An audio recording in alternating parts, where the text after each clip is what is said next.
Esta mañana nosotros vamos a continuar con la serie que estamos del Evangelio en el Antiguo Testamento y vamos a ver un libro que es pero muy hermoso en su contenido teológico, en el mensaje que Dios da a través de este libro, que es precisamente el libro de Esdras. Por eso que el título, obviamente, como lo venimos haciendo durante un año aproximadamente, vamos a ver el Evangelio en Esdras. Quizás para comenzar es importante ubicarlo en el tiempo. Cuando usted toma el libro de Esdras, aunque solamente son 10 capítulos, estos 10 capítulos abarcan un periodo de 150 años de historia. Esdras es tan espectacular de que el periodo que abarca Esdras, aunque no habla de lo que le voy a decir ahorita, pero abarca ese periodo, es decir, entre el capítulo 1 y el capítulo 10, vemos en otros libros de la Biblia que sucedieron, por ejemplo, la historia de Esther y Mardoqueo. Por ejemplo, nosotros vemos aquí en Esdras que se mencionan 3 reyes persas.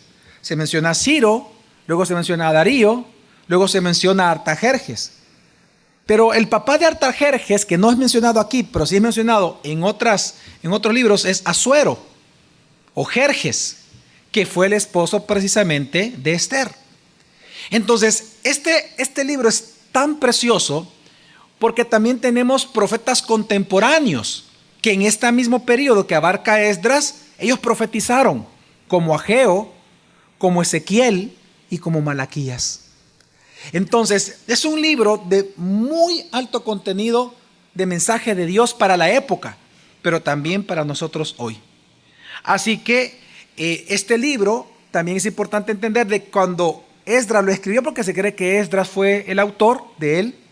Cuando Esdras lo escribe, porque era un solo libro con el libro de Nehemías, en el canon judío era un solo libro, el oyente original no eran los que regresaban del exilio hacia Jerusalén en su primer retorno, ni tampoco eran los del segundo retorno, sino que realmente los oyentes originales son aquellos que después del tercer retorno comenzaron a llegar a Jerusalén y comenzaron a vivir ahí para esta generación que ya habían pasado 150 años del exilio. 150 años ya son 150 años, hermanos.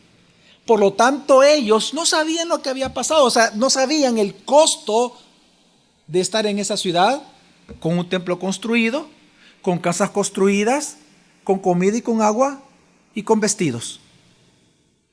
Ellos estaban en una ciudad en donde tal vez no tenía la gloria de antes, en la época de Salomón y de David, pero era una buena ciudad.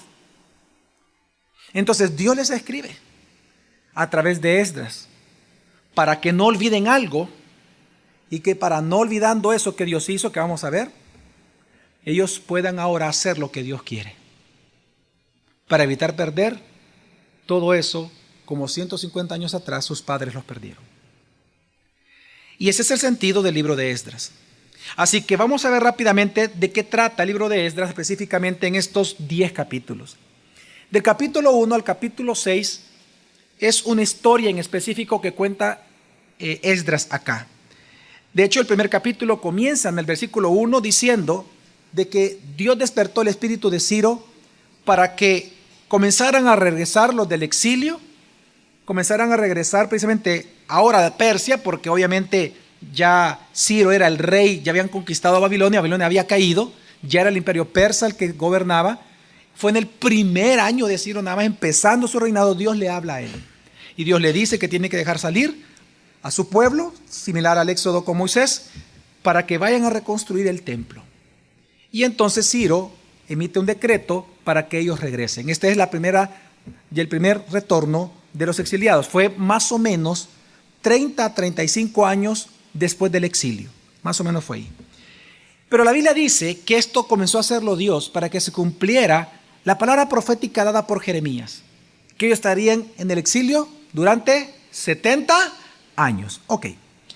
Pero cuando ellos comienzan a regresar y comienzan a reconstruir, lo primero que hacen es el altar y luego los fundamentos del templo, algo sucedió. ¿Y qué fue lo que sucedió? Esto lo vemos nosotros en Esdras capítulo 4, versículo 4 al 5, dice así. Entonces sucedió que el pueblo de la tierra desalentaba al pueblo de Judá y los hostigó mientras construían, y contrataron consejeros contra ellos para frustrar sus propósitos, todos los días de Ciro, rey de Persia, hasta el reinado de Darío, rey de Persia. Mire cuántos años abarca esto. Dice la Escritura que ellos comenzaron a reconstruir, pero resulta que los enemigos del pueblo de Dios, que estaban allí cuando ellos llegaron, a decir, los cananeos, ellos comenzaron a hostigar mientras ellos construían. Y ellos contrataron, dice, consejeros contra ellos para frustrar sus propósitos. Y cómo ellos quisieron frustrar los propósitos de reconstrucción del templo, que al final los propósitos del pueblo de reconstruir el templo eran los propósitos ¿de quién? De Dios, solo que los enemigos de Dios no lo sabían. Entonces ellos lo que hicieron, porque en esta época ya vemos un sistema jurídico muy bueno, ya fuertísimo, ya el imperio obviamente tenía su propio sistema legal y diplomático bien establecido. Entonces ellos, los enemigos, pusieron una demanda jurídica en contra de ellos, para que ellos comenzaron a decir, a dar sus argumentos políticos por el cual ellos no deberían de permitir. En todo caso, ya no era el rey Ciro, porque fue el que les dio el permiso, sino que era el rey Darío. Le escriben una carta a Darío para que realmente Darío impida que ellos construyan el templo, diciendo que esta nación en tiempos pasados había sido muy mala y rebelde contra los reyes. Entonces, ¿qué fue lo que sucedió? Que aceptan la demanda y la ganan. Entonces, en Esdras 4:24 dice algo terrible en esta parte de la historia. Y cesó la obra de la casa de Dios que está en Jerusalén, y fue interrumpida hasta el año segundo del reinado de Darío, rey de Persia. Y cesa la reconstrucción. Por muchos años cesó. Y resulta que fue desastroso, porque el templo, tenemos que recordar, hermanos, que el templo representaba para ellos que Dios estaba con ellos, es decir, que la presencia de Dios estaba con ellos y que ellos eran el pueblo de Dios. Porque recuerda que el templo se conjuga a aquella gran promesa de Dios: y yo seré su Dios y vosotros seréis ¿qué? Mi pueblo. Lo que confirmaba ese pacto era el templo, porque en el templo estaba la presencia de Dios en medio de su pueblo, y era el lugar donde su pueblo adoraba al Dios eterno, al Dios redentor. Entonces, para ellos, el que el templo no fuera reconstruido, obviamente era un momento de aflicción, porque para ellos era que el pacto podría estar de alguna manera invalidado. Ellos necesitaban ver la presencia de Dios allí. Ellos querían hacer sus sacrificios delante de Dios en adoración, porque si no, ¿cómo hay perdón de pecados si no hay sacrificios? Entonces, fue un momento terrible, pero la pregunta es, ¿qué hizo Dios? No qué hicieron ellos, ¿qué hizo Dios? Pues Dios, ante esto, como suele hacerlo, mandó su palabra a través, en este caso, de profetas. Dice Esdras capítulo 5, 1 al 2 lo siguiente. Entonces los profetas Ageo y Zacarías, Bar Ido, profetizaron a los judíos que estaban en Judá y en Jerusalén en nombre del Dios de Israel, quien estaba con ellos. En ese tiempo se levantaron Zorobabel, Bar Salatiel y Jesúa, Bar Jodasac, y comenzaron a reedificar la casa de Dios que estaba en Jerusalén, y con ellos los profetas de Dios que los apoyaban. Es decir, ellos comenzaron a reconstruir el templo por orden de Dios, pero eso fue desafiando la orden imperial del rey.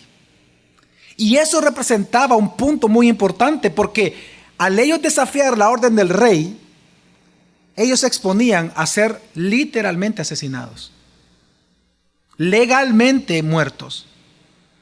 Entonces los enemigos regresan a decirle, a desafiarlos a ellos, y les dicen, ¿por qué han vuelto a comenzar? Y entonces ellos dicen, porque Dios nos ha dicho. Porque el rey Ciro, ya no Darío, esto fue en la época de Darío, el rey Ciro, cuando él estaba vivo, él nos dijo que teníamos que reconstruir, nos dio el permiso. Entonces vienen los enemigos y le escriben a Darío y le dicen, dice ellos que Ciro les dio permiso. Así que revisa, rey. Revisa los archivos. Entonces vino Darío, revisó los archivos del tesoro y corroboraron específicamente que fue cierto. Por lo tanto, ¿qué sucedió? Lo impensable sucedió. Que viene entonces este otro rey pagano, como lo fue Ciro, solo que ahora Darío, y emite otro decreto. Y este decreto decía, 1, que los judíos tenían que continuar la reconstrucción del templo.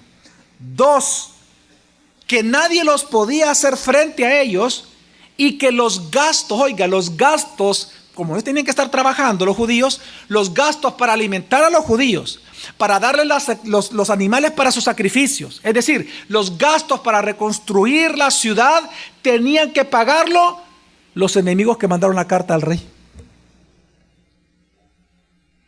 Y en lo tercero, dijo este decreto, decía que si alguien no cumplía esto, entonces la casa de ellos sería muerta y la casa de ellos, del quien desobedeciera, sería convertida en un estercolero. Vemos a Dios ocupando un rey pagano, como en el caso de Ciro, para proteger a su remanente, como antes lo era en el tiempo de Salomón y en el tiempo de David. Y es que comenzamos a ver aquí cómo Dios comienza a restaurar su pacto con ellos. Vemos otra vez que aquellas bendiciones del pacto son ciertas, que si ellos realmente obedecían, las bendiciones del pacto vendrían. ¿Cuáles? Nadie te hará frente. Yo seré tu Dios. Yo acabaré con tus enemigos. Y ellos comenzaron a comprobarlo. Lo hizo con Ciro, lo hizo con Darío. Ahora, ¿qué sucedió? Que ellos terminan el templo. Y Esdras capítulo 6 del 15 al 16 dice que cuando terminan, dedican el templo al Señor. Y la casa fue terminada al tercer día del mes de Adar, que era el año sexto del reinado del rey Darío. Y los hijos de Israel, los sacerdotes y los levitas, y el resto de los hijos del cautiverio, consagraron esa casa de Dios con regocijo. Este dato es bien importante que da aquí. ¿En qué mes fue terminado el templo? ¿Por qué? ¿Cuánto tiempo Dios dijo que ellos iban a estar pagando la culpa de su pecado con el exilio? ¿Cuántos años? 70. Cuando usted comienza a ver los retornos, el primer retorno fue en el 30-32 después del exilio. El segundo retorno usted ve que fue más o menos en el año 90. Y el tercero fue en más de 100. Entonces usted dice, bueno, pero ¿y dónde están los 70? Lo impresionante es que los 70 surge de lo siguiente. La destrucción del templo de Jerusalén, del templo de Salomón, cuando los babilonios atacan y se lo llevan al exilio, el año que fue destruido fue en el 586. Matemáticos, 586. Y este año, que está mencionando aquí este versículo, que terminaron la reconstrucción de ese mismo templo, fue en el 516. Réstele 586 a 516, ¿cuánto queda? 70 años exactos. De cuando fue destruido a cuando el templo fue reconstruido. Porque el templo era importante. El templo representaba el pacto validado por Dios. Yo seré su Dios y ustedes serán mi pueblo. Entonces ahora vemos aquí que el pueblo de Dios tiene un nuevo comenzar. Tienen el templo, tienen el altar, pueden ofrecer sacrificios. Hay un nuevo comenzar. Pero surge una pregunta. ¿Qué va a pasar si volvemos a pecar? Esto es tan hermoso. Lo que Dios está haciendo es tan hermoso. Pero venimos del exilio. Todavía nos duele la espalda de la vara de mi papá. ¿Qué pasa si vuelvo a pecar? Si Dios nos mandó al exilio, ¿qué va a pasar si volvemos a pecar otra vez de manera similar? Solo queda que nos destruya. Y esa es la segunda parte del libro de Esdras, lo que Esdras nos quiere enseñar. ¿Qué va a pasar? ¿Qué hace Dios cuando su pueblo peca? Y entonces vemos del capítulo 10, del capítulo 7 al 10, que se salta otra historia. ¿Y por qué digo se salta? Porque si usted ve el capítulo 6 al 7, del capítulo 6 al 7 hay más de 60 años de diferencias en la historia. Porque Esdras está enfocado en un mensaje específico. Entonces, lo que pasó en esos, entre el 6 y el 7 hay 60 años. Ahí se da lo de Esther, por ejemplo. Pero a él no le interesa contar esa historia. Entonces él comienza a contar ya el segundo retorno de los que estaban en el exilio a esta ciudad, en donde el templo ya estaba reconstruido y por lo tanto ya estaban construyendo la ciudad. Entonces comienza hablando de que Esdras, la mano de Dios estaba con Esdras, que él le fue delante del rey Artajerjes, lo solicita que lo deje ir con otro grupo de judíos a la ciudad. Y dice la escritura que Dios, a través de este otro rey pagano, le da el permiso de que vaya con un grupo de personas a Jerusalén. Dice Esdras 7:10 lo siguiente. Pero pasa algo.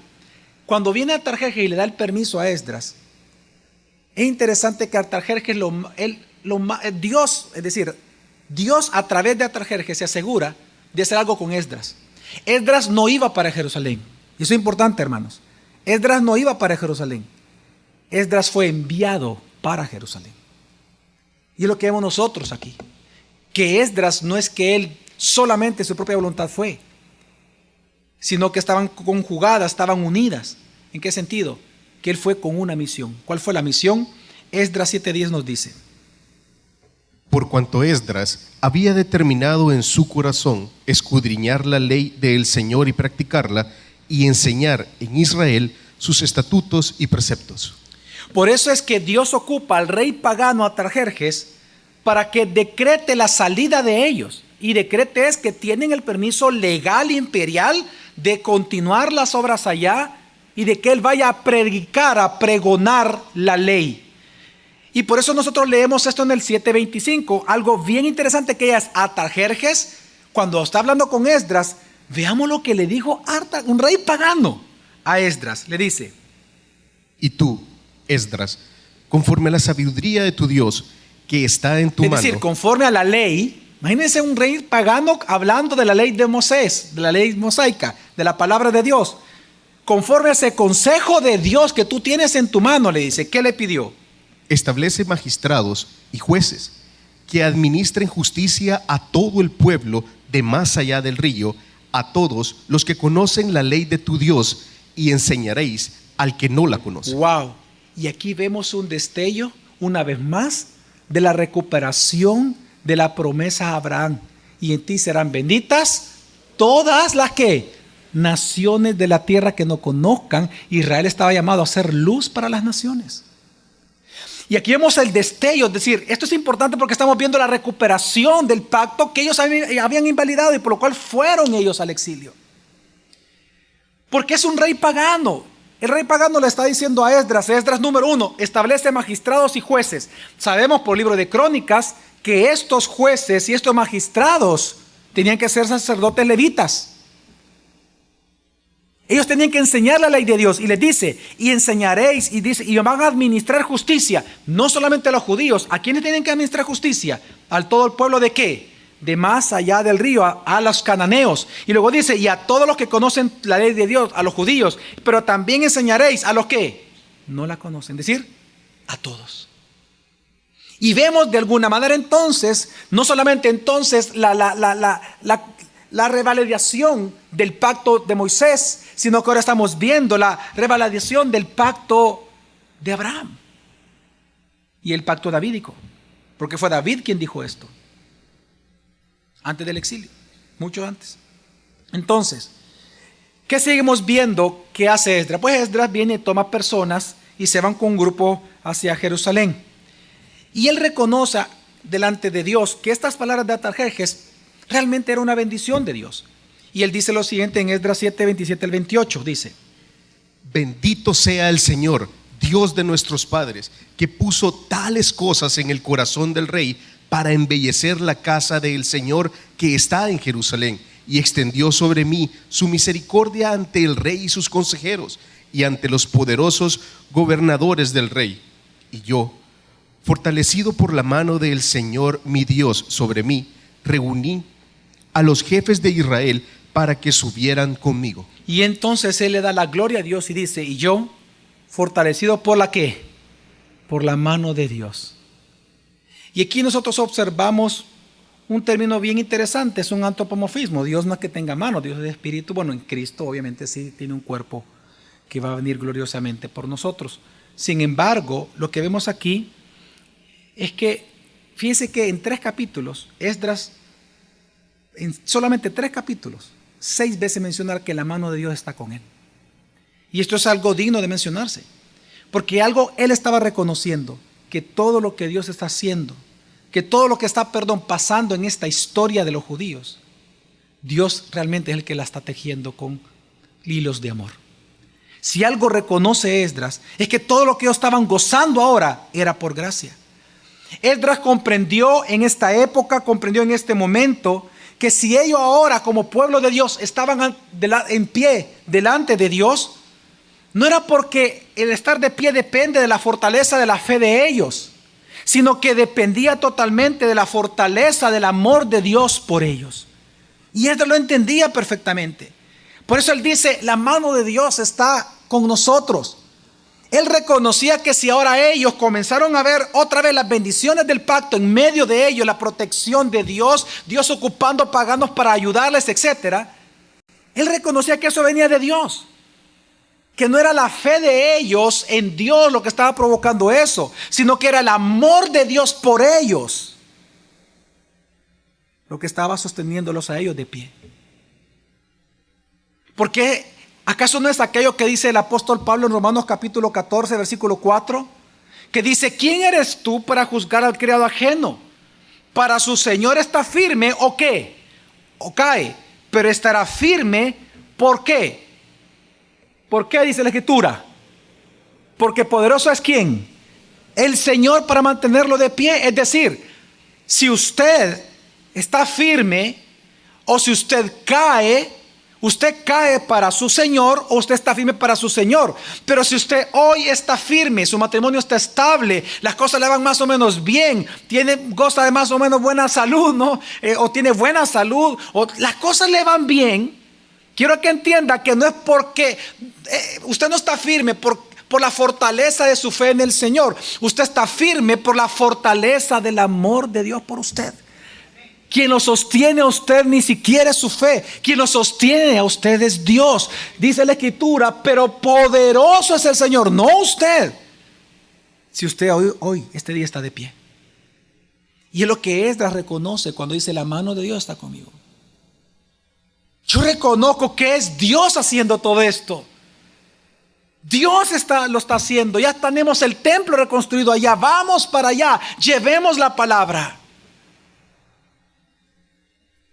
Qué importante reconocer que todo cuanto sucede alrededor de nosotros es por la pura soberanía amorosa de nuestro Dios.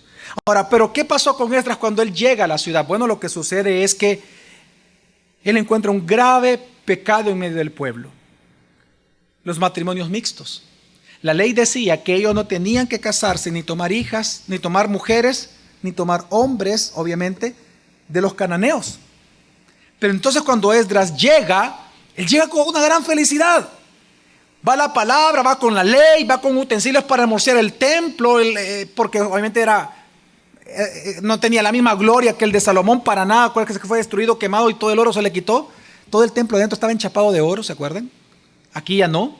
Entonces él lleva utensilios de oro para embellecerlo. Floreritos, y otras cositas, no floreras, pero estoy hablando figurativamente. Lleva utensilios para embellecerlo. Pero resulta que en su alegría cuando entra a la ciudad, lo primero que le dicen es lo siguiente. Le dicen todos los príncipes de la ciudad. Y la ciudad se han emparentado con mujeres cananeas y han tenido hijos. Y Esdras se rasga las vestiduras y él se aflige. ¿Por qué se aflige? ¿De dónde venían ellos 70 años antes? ¿Y por qué fueron al exilio? ¿Por haber invalidado el qué? ¿Y qué estaban haciendo ahora otra vez? Y dijo, bueno, ¿y ahora? ¿Qué va a pasar? Porque solo somos el puchito los que estamos regresando, es decir, el remanente. No eran los mismos de antes y muchos murieron. Fueron masacrados en el exilio. Entonces él dice, ¿y hoy qué va a pasar? Si antes Dios nos mandó, masacró y nos mandó al exilio, y hoy volvemos a invalidar su pacto, ¿y hoy qué va a hacer? Solo le toca destruirnos. Y es lo que se refleja del versículo 9 al 10 y del 13 al 14 cuando él dice: Por cuanto esclavos somos, pero en nuestra esclavitud no nos desamparó nuestro Dios, sino que extendió sobre nosotros misericordia de delante de los reyes de Persia, para que se nos concediera la preservación de la vida, a fin de erigir la casa de nuestro Dios y restaurar sus ruinas, y darnos amparo en Judá y en Jerusalén. Ok, antes de continuar leyendo, lo que él está diciendo es que ellos seguían siendo esclavos, porque una pregunta que surge cuando uno lee Esdras es, bueno, si ellos están regresando al exilio, del exilio a Jerusalén, ¿significa que ellos eran libres? No, ellos seguían siendo esclavos del imperio persa. Y por eso usted ve que sigue pasando el tiempo y luego usted ve el imperio griego y luego viene el imperio romano, y ya cuando viene Jesús, usted se da cuenta que ellos siguen perteneciendo ¿a quién? A Roma. Ellos no dejaron eso. Por eso es que ellos, el Mesías que ellos esperaban, tenía que ser un Mesías que en la mente de ellos los iba ¿a qué? A liberar de eso. Entonces ellos regresan, pero siguen siendo esclavos. Entonces Esdras comienza a observar las grandes misericordias que Dios les había hecho en el tiempo pasado, y dice, qué misericordioso ha sido Dios, que en nuestra esclavitud nunca nos desamparó, sino que Él extendió sobre nosotros su misericordia delante de los reyes de Persia, para que nos consideran la preservación de este remanente, y no solamente de este remanente, sino de ir a reconstruir las casas de Dios que estaban en ruinas. Qué misericordioso ha sido Dios, dice Esdras. Pero no solamente eso recuerda, sino que él sigue diciendo: Pero ahora, oh Dios nuestro, ¿qué diremos después de esto? Porque nosotros hemos abandonado tus mandamientos. Nos has preservado, incluso bajo nuestra iniquidad, y nos diste un remanente como este. ¿Volveremos a violar tus mandamientos, emparentando con pueblos que cometen tales abominaciones? Y ahí viene la pregunta, y dice: ¿no te indignarías contra nosotros hasta consumirnos sin que quedara remanente ni escapatoria? ¿Comprende usted la pregunta? Él ya no sabía lo que Dios iba a hacer. Esdras se preocupó por el pueblo. Y él lo que está haciendo ahorita es intercediendo por el pueblo, como lo hizo Moisés, como lo iba a hacer Jesús después por nosotros. Él está intercediendo y le dice: ¿no te indignarías contra nosotros hasta qué? ¿Hasta qué dice, hermanos? Hasta consumir. Claro, porque él en su mente es: si antes nos mandaste al exilio, que era lo peor, destruiste tu propio templo. En tu ira lo destruiste. Y hoy volvemos a envelar el pacto. ¿Y ahí qué nos queda, pues? Si ya nos mandaste al exilio y seguimos de cabezones, solo te queda destruirnos, Señor. Consumirnos. Y dice por eso luego: sin que quedara ¿qué? Remanente alguno, ni escapatoria. Ahora la pregunta es, nuevamente, ¿qué hizo Dios? ¿Acaso Dios iba a destruir el remanente como ellos merecían ser destruidos? ¿Acaso Dios destruiría el remanente? ¿Qué hizo Dios ante esa desesperanza que había en el corazón de Esdras y de todo el pueblo? Dice la Biblia ya en capítulo 10, versículo 2, el último capítulo, dice: Entonces Secanías ben Jehiel, uno de los hijos de Elam, tomó la palabra y dijo a Esdras: nosotros hemos sido infieles para con nuestro Dios, cohabitando con mujeres extranjeras de los pueblos de la tierra, pero aún hay esperanza para Israel. ¿Pero aún qué dijo? Hay esperanza para Israel. ¿Hay esperanza? ¿Cómo es que hay esperanza? Podría haber preguntado Esdras. Y entonces viene, y lo que ellos le están diciendo: sí hay esperanza en la fidelidad de Dios. Y lo que hacen ellos, lo que hace precisamente Secanías, hijo de Elam, lo que hace Secanías es recordarles que en la misma ley está la solución. que si bien es cierto la ley dice que ellos tienen que ser exterminados, pero hay esperanza en la fidelidad de Dios. En que si ellos hoy arrepintiéndose según exactamente como tenían que arrepentirse según la ley de Dios, si ellos se arrepentían, así como Dios es fiel en mandar sus maldiciones al que invalida el pacto y no se arrepiente, así Dios entonces, ellos apelan, va a ser fiel a su propia ley si ellos se arrepienten conforme a ella. Entonces, en este momento, ellos comienzan a hablar acerca de arrepentimiento. Y comienzan entonces a decir, si nos arrepentimos tal como la ley lo manda, hacemos los sacrificios necesarios, expulsando a todas estas personas de nuestra tierra, Dios nos va a perdonar.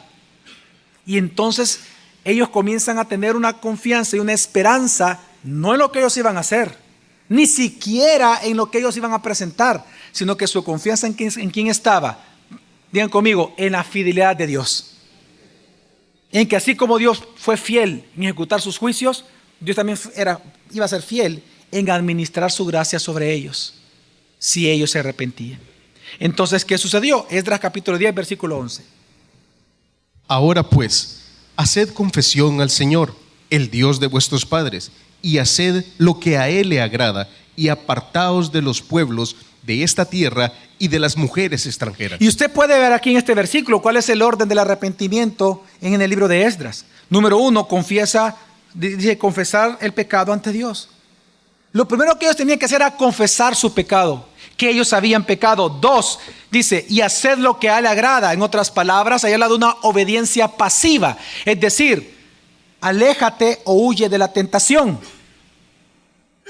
Pero en tercer lugar, ¿qué es lo que dice?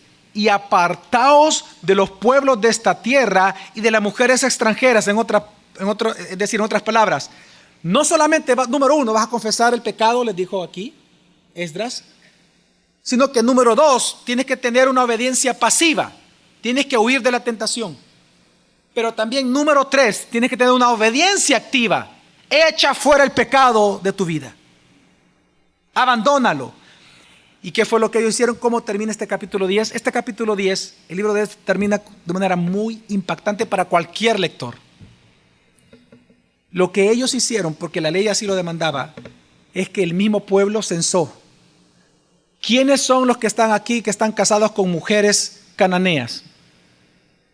Comenzaron a anotar la mano y comenzaron a anotar los nombres. Fulano, ¿sí? ¿Cuántos hijos? Tal, vale. Tienes que echar a tu esposa y a tus hijos para siempre de esta tierra. Pero son mis hijos. Sí, pero Dios es tu Dios. Elige. Elijo a Dios. Y echaron a las esposas y a sus propios hijos por mandato de Dios. Y así termina el libro. Impresionante, impactante.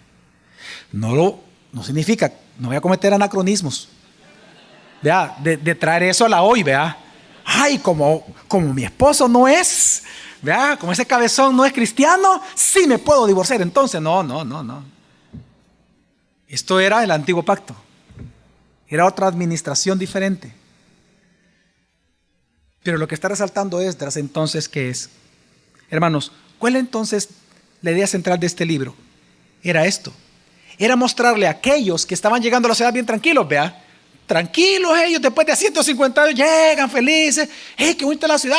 Comenzaron a tomarse selfies, vea. Mira, aquí está el templo. Mira, pero qué bonito el templo, ¿verdad? Y ellos no sabían que ese templo, uno, no tenía ni la gloria del pasado. Segundo, no sabían lo que había costado reconstruir todo eso.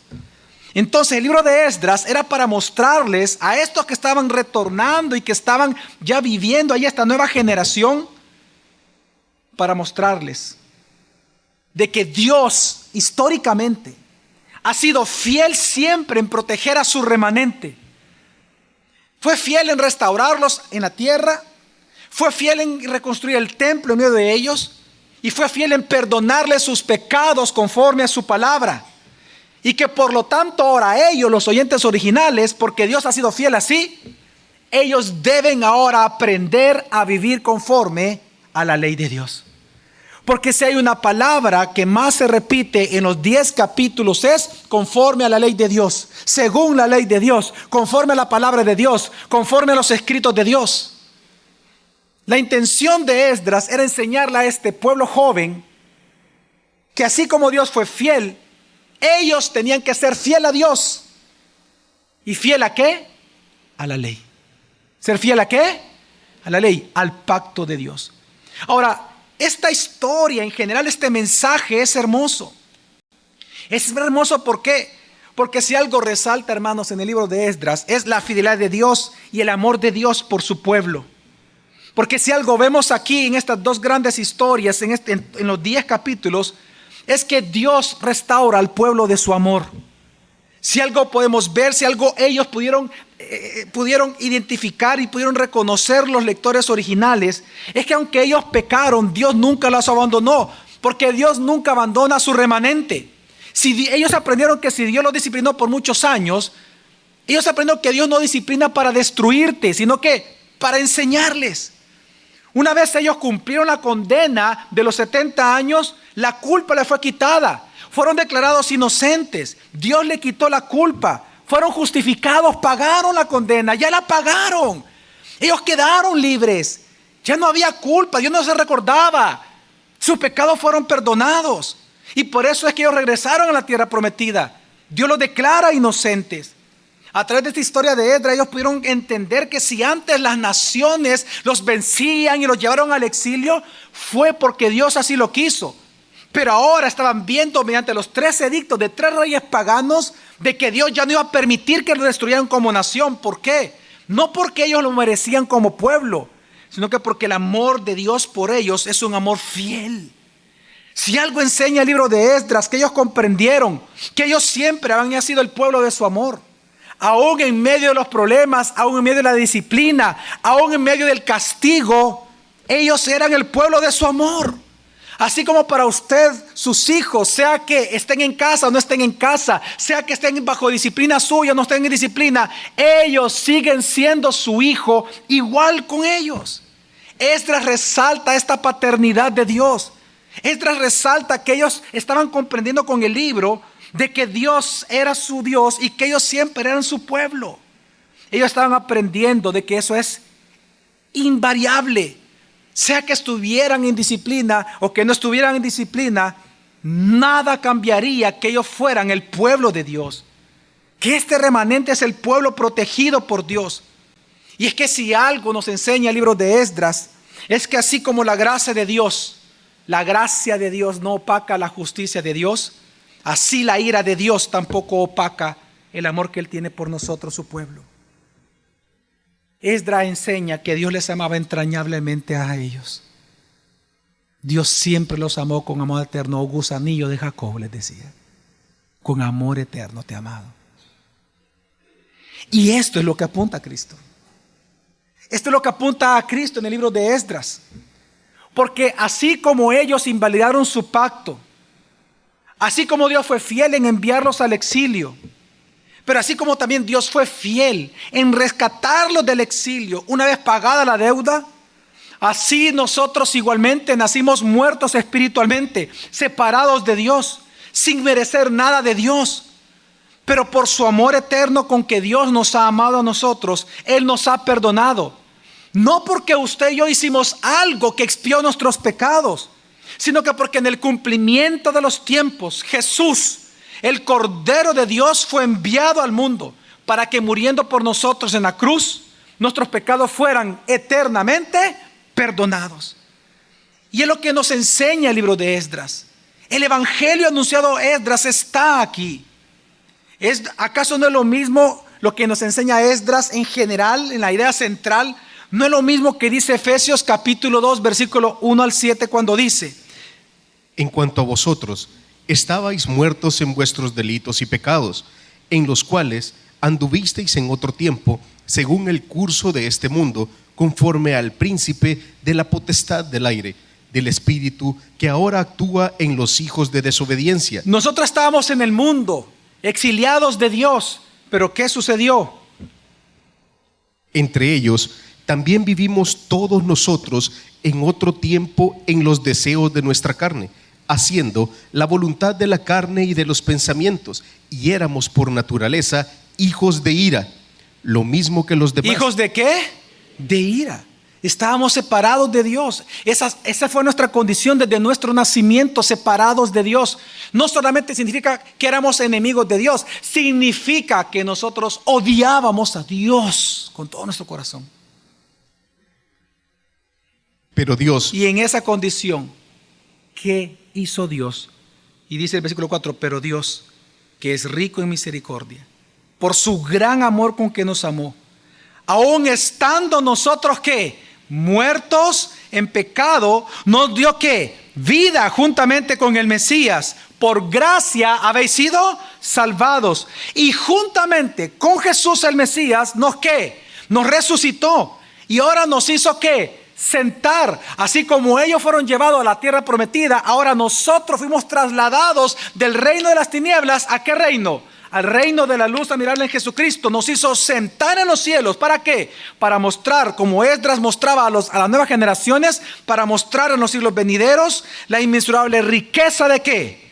De su gracia en su bondad para con nosotros en Jesús el Mesías. La historia completa de Esdras es el Evangelio. Cuando lo vemos en Cristo. Al igual que ellos, nosotros éramos hijos de ira. No solo pecábamos, no solamente estábamos exiliados de Dios, sino que nosotros odiábamos a Dios con todo nuestro corazón. Pero Dios nos amó. Dios nos amó desde la eternidad y con grande amor. Dios nos amó sin merecerlo. Por lo tanto, nos dio vida juntamente con Cristo. Por gracia habéis sido ¿qué? Salvados. Y este es el evangelio que Esdras anuncia a esta generación después del exilio. Él les enseña a ellos a que, valorando la misericordia y la gracia de Dios, en que Él cumplió su promesa de hacerlos regresar 70 años después, ellos ahora, esta nueva generación, en respuesta a esa misericordia de Dios, ellos tenían que vivir obedeciendo el pacto. Mientras ellos estaban esperando al Rey eterno, al Rey Mesías, que les fue anunciado a través de los profetas, al Hijo de David, al vástago de Isaí, ellos tenían que vivir obedeciendo el pacto. Pero de igual manera nosotros entonces vemos en nuestra vida eso. Porque es lo mismo que dice Romanos capítulo 2. Es decir, Esdras les dice lo siguiente: entiendan, por las grandes misericordias que Dios les ha dado a ustedes, sirvan, obedezcan al pacto de Dios. ¿Acaso no lo que dice el apóstol Pablo en Romanos capítulo 12, versículo 1 y 2 para nosotros?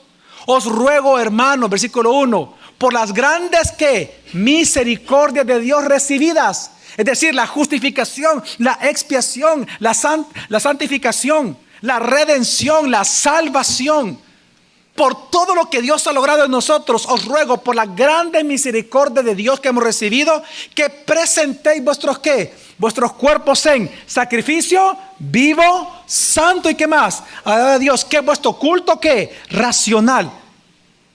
En estos dos versículos hemos resumido toda la idea central de Esdras. Por la grande misericordia de Dios, nueva generación que llegan después del exilio, están naciendo ahí. Por la grande misericordia de Dios, os ruego que vivan conforme al pacto. Es lo mismo. Pero ¿sabe lo hermoso? Lo hermoso para nosotros es que lo que nosotros recibimos fue mayor que lo que ellos recibieron. Porque póngase a pensar, después del exilio, ellos recibieron una tierra física y una tierra temporal. Pero nosotros, ¿a dónde dice la Escritura que fuimos sentados? ¿En dónde? En los cielos. A ellos se les dio una tierra física y a nosotros se nos ha dado una espiritual, y luego nuevos cielos y nueva tierra para siempre. Qué impresionante que cuando usted ve el libro de Esdras, cuando ellos retornan del exilio, usted puede ver lo siguiente: ellos recibieron una tierra, pero no había rey. Fíjese bien, ellos era el pueblo de Dios que retornaban al lugar de ¿dónde? De Dios. Pero la pregunta es, ¿estaban bajo el gobierno de Dios por su representante? No. Ellos, el pacto fue parcialmente, obviamente, fue restaurado y las promesas parcialmente cumplidas. Pero con nosotros no fue así. Qué impresionante que ellos recibieron la tierra, pero no recibieron un rey. Nosotros hemos recibido un rey, aunque todavía no la tierra, por muy pronto la recibiremos. los nuevos cielos y la nueva tierra. Muy pronto lo vamos a recibir. Lo que nosotros hicimos es mucho mayor que ellos. Y es que ellos fueron el pueblo escogido, el pueblo especial. Pero nosotros hemos sido adoptados como hijos para siempre. En Cristo Jesús fuimos adoptados como hijos. Ellos fueron el pueblo. Nosotros ahora somos sus hijos. ¿Qué significa eso? Que ahora nosotros podemos conocer a Dios, amar a Dios, ser amados por Él. Nuestros pecados han sido perdonados eternamente. Ya no tenemos que presentar sacrificio todos los días para que Dios nos perdone, sino que el perdón de Dios para nosotros ahora es eterno. Por lo tanto, podemos acercarnos confiadamente al trono de la gracia del Señor. Ahora la sabiduría de Dios, la santidad de Dios, la justicia de Dios, la virtud de Dios, dice la Biblia, toda la plenitud de Dios está en Cristo y Cristo está en vosotros. Este pacto es mucho mejor que el que ellos recibieron. En Cristo Jesús nosotros recibimos un mejor pacto, como dice Hebreos. Así que por todo esto, porque hemos sido adoptados como hijos, hermanos, así que por todo esto no hay nada, absolutamente nada, que nos separe del amor de Dios, ni lo alto, ni lo profundo, ni lo ancho, ni lo largo, ni ángeles, ni potestades, ni hambre, ni frío, ni espada. Nada en Cristo Jesús ahora puede evitar que Dios me ame a mí y que Dios te ame a ti eternamente. Qué hermoso pacto el que hemos recibido por Cristo. ¿Cuál es el mensaje entonces de Dios para nosotros hoy? Que la pregunta que responde el libro de Esdras sigue vigente para nosotros hoy. El libro de Esdras responde a una pregunta muy importante,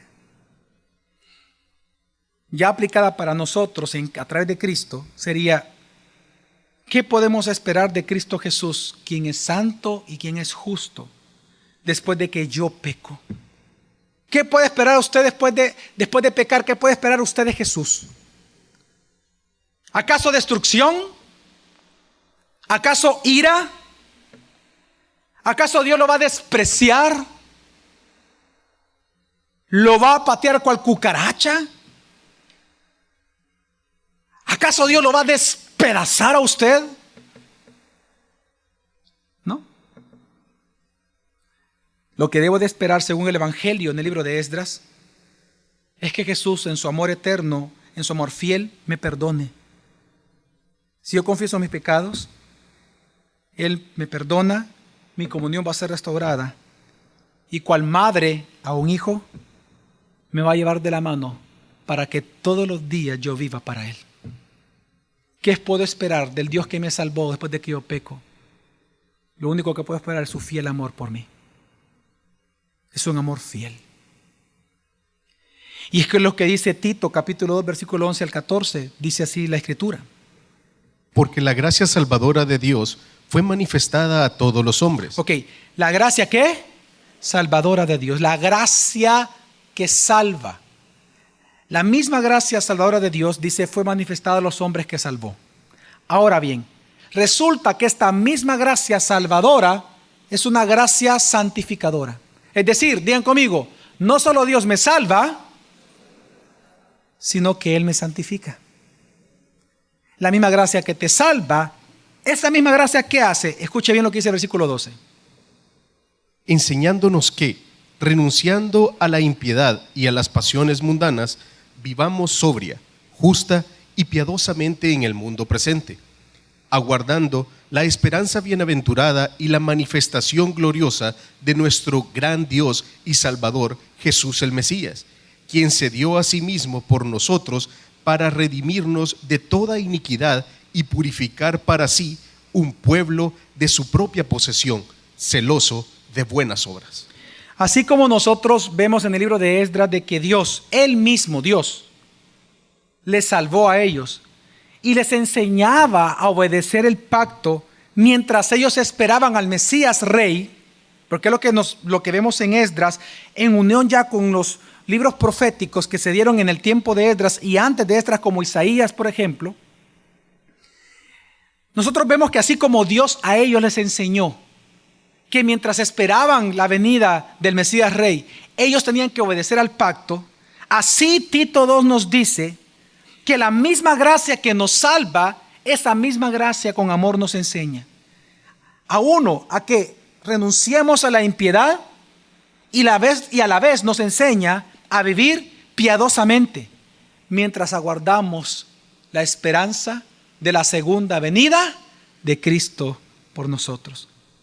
Ahora bien, ¿cómo es esto? ¿A qué se refiere esto? Es decir, si el libro de Esdras y el mismo Evangelio en Cristo nos enseña que por la grande misericordia de Dios recibidas, por esta gracia salvadora, somos enseñados a obedecer el pacto, a obedecer a Dios y sus mandamientos, ¿cómo es esto? Bueno, una de las cosas que nosotros vemos ya en la vida diaria que Dios nos solicita, que así como en Esdras nos damos cuenta, Dios no quería matrimonios mixtos porque ellos fueron condenados por Dios. Así como Esdras enseña eso y les enseñó eso a ellos, así al día de ahora en Cristo Jesús, en el nuevo pacto, la Biblia te dice a ti y me dice a mí esto en 2 Corintios 6:14: no estéis unidos en yugo desigual con incrédulos. No quiero uniones mixtas. Hasta el día de ahora sigue presente esto. No os unáis en yugo desigual con incrédulos. Pues, ¿qué compañerismo hay entre la justicia y la iniquidad? ¿Y qué comunión hay de la luz con las tinieblas? Es decir, mientras usted espera la segunda venida de Jesús, obedezca a Dios. ¿Y qué hay que obedecer? No sea de un mismo pensar y no sea de un mismo sentir con los incrédulos. No lo haga, hermano. No lo haga. No lo haga. No sea de un mismo pensar y un mismo sentir con los incrédulos. No lo haga. No trate de resolver sus problemas matrimoniales con estrategias del mundo. Busque solucionar los problemas matrimoniales con la Escritura en la mano. Obedezca la Escritura. ¿Me voy a entender, mi familia? Lo mismo que dice Esdras. Exactamente. Porque es el mismo Dios, hermanos.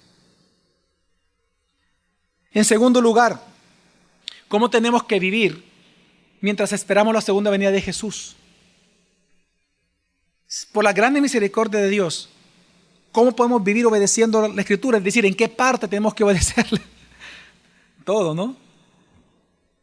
Lo segundo que nos enseña Esdras es que tenemos que vivir para la misión encomendada mientras esperamos la segunda venida de Jesús. Esdras fue, y lo leímos, con una misión, ¿sí o no? Lo leímos. Esdras fue con una misión. ¿Cuál era la misión de Esdras? Predicar la palabra.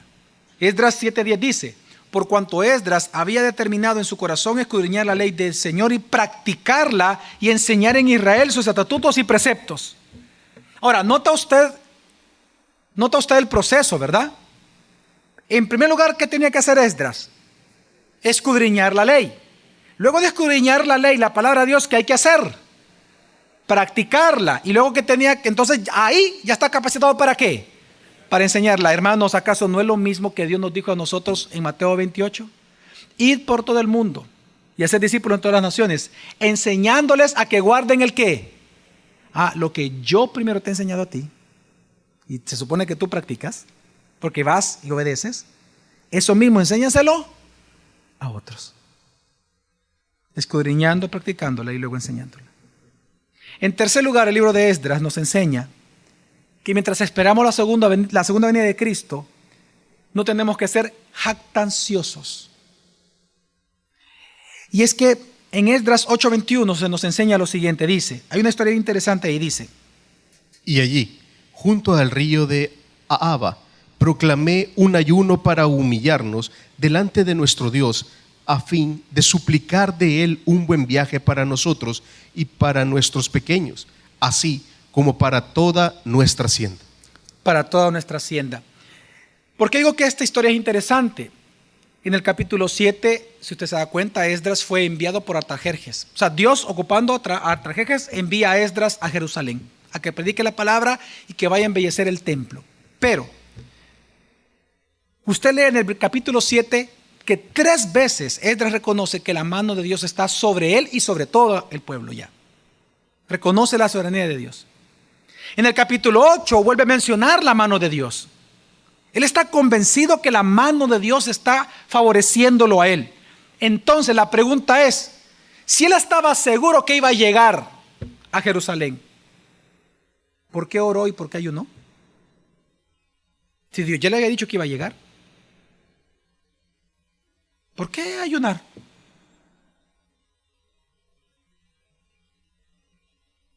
Y ahí dice la Escritura, ¿para qué ayunó?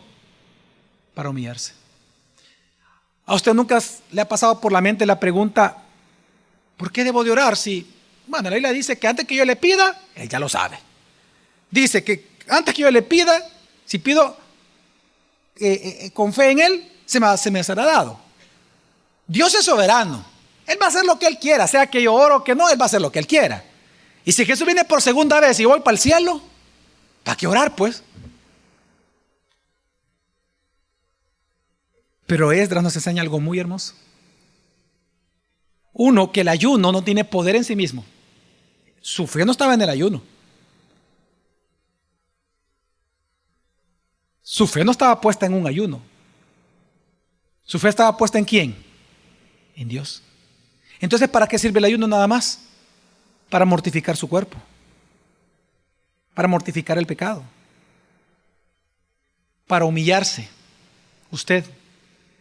Para ocupar ese tiempo que no come. ¿A qué? A la oración. Él ya sabía que iba a llegar. Pero él le pidió llegar. Señor, llévame con bien. Mándame con bien. Pero él ya sabía eso. Pero lo hizo porque amaba a Dios. Es como cuando dos personas se aman en un matrimonio. Cuando hay verdadero amor, más ganas dan de hablar con ellos. Y uno habla con ellos. A uno le encanta estar con la esposa. Y hablar con la esposa. Y hablar con el esposo. Así es con Dios. Y esto es importante porque es para humillarnos. Por eso Santiago 4, ahora en Cristo, nos manda a hacerlo exactamente lo mismo. Dice: Vamos ahora, los que decís, hoy o mañana iremos a tal ciudad y estaremos allá un año y comerciaremos y ganaremos, cuando no sabéis lo de mañana. En lugar de lo cual deberíais decir, si el Señor quiere, viviremos y haremos esto o aquello. Pero ahora os jactáis en vuestras soberbias. Toda jactancia semejante Santiago es mal. lleva la humillación a un punto tan práctico que dice: ustedes se jactan diciendo, mañana voy a construir esto, mañana compro esto, mañana pongo esta empresa, mañana pongo esto, mañana envío a mi hijo a tal lugar, mañana... Y usted dice, el que lo escucha puede decir, wow, tú tienes tu vida hecha, y qué mujer, qué hombre más sabio eres. Y Dios dice, no seas jactancioso, hombre, si ni siquiera tú sabes lo que va a pasar mañana. Entonces dice, entonces, en lugar, dice el versículo 15, en lugar deberías de decir, si el Señor quiere, ¿qué? Viviremos y haremos esto o aquello. Pero ahora, hoy, os jactáis en vuestras soberbias. Te recuerdo algo, hijo. Toda jactancia semejante es que mala, dice. En cuarto lugar, mientras esperamos la segunda venida de Cristo, Esdras nos enseña que tenemos que arrepentirnos de nuestros pecados todos los días. Cuando el pueblo de Dios, el remanente, confesó o se arrepintió ante Dios por los matrimonios mixtos, vimos el proceso. Número 1, confesaron su pecado. Número 2, decidieron en su corazón alejarse de la tentación. Pero número 3, rechazaron las obras malas que estaban haciendo, expulsando a las mujeres, a sus propias esposas cananeas y a sus propios hijos nacidos de ellas. En otras palabras, todos los días confiesa tu pecado a Dios. Todos los días mantente en una obediencia pasiva, es decir, resistiendo, huyendo de la tentación. Y número 3, todos los días ten una obediencia activa, abandona el pecado que pudieras estar practicando, usando la gracia de Dios que ya está en ti.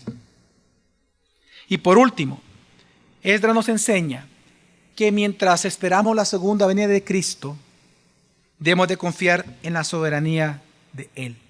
Es impresionante que Dios ocupó 3 reyes paganos para proteger su simiente de quien vendría el Mesías. Amén. Porque eso es lo que significa el remanente. La protección de la simiente prometida desde Adán y Eva. Dios protegió el linaje. Por eso ahí aparece Zorobabel, el que reconstruyó el templo. Porque Zorobabel es el que aparece en la genealogía de Mateo 1 de Jesús. Proteger el remanente era proteger la simiente, el linaje de quien vendría el Mesías. Pero Dios ocupó 3 reyes paganos. Porque si algo usted tiene que saber y siempre reconocer cada día, hermanos y hermanas, que Dios no es autor de maldad, pero Dios se sirve de la maldad de los hombres, aún de la maldad misma de Satanás, para Él cumplir los propósitos para su pueblo. Él se sirve de la maldad de todos. Satanás solo es un perro encadenado en las manos de Dios. Dios lo suelta donde Él quiera y hasta donde Él quiera. Dios es el soberano, no Satanás, no los malos. Dios es el soberano. Él es el que gobierna. Él es Dios sobre nosotros. Confiemos entonces que si usted hoy está viviendo pruebas, enfermedades, dificultades laborales, dificultades económicas, Dios va a ocupar eso para bien de los que aman al Señor, para sus hijos. Así que, hermanos, porque Dios es fiel, Él no lo va a desamparar nunca. Pero también porque Él es fiel, nosotros los que estamos en Cristo tenemos que ser fiel a Él. Vivamos para nuestro Señor, Dios creador y redentor, Cristo Jesús. Vamos a orar.